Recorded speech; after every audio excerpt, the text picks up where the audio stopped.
कुंवर तोड़वाई न हो चाहे दिलवा तोहरा से लगाई कुंवर तोड़वाई न हो आओ न दिलवा तोहरा से लगाई।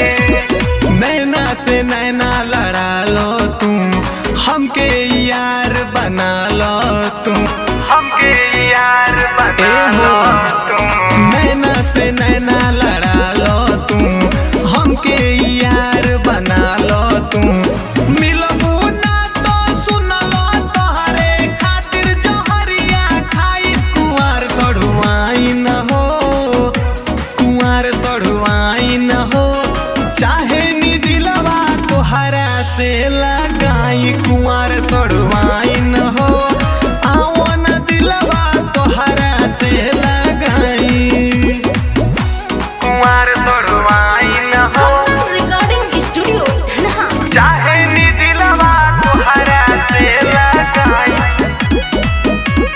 दिलवा तोहरा से लगाई। कि कहिया के लगबू गले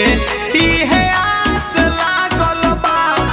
हमरा दिलवा में प्यार के कयास लागल बा के कयास लागल बा सीना से तनी सा सट जाए दो लाशा के जैसे चिपक जाए दो करे नी कितना प्यार हम कैसे समझाई करे नी कितना प्यार तोहसे कैसे समझाई कुंवर सढ़ुआई न हो कुंवर सढ़ुआई न हो चाहे नी दिलवा तोहरा से लगाई कुंवर सढ़ुआई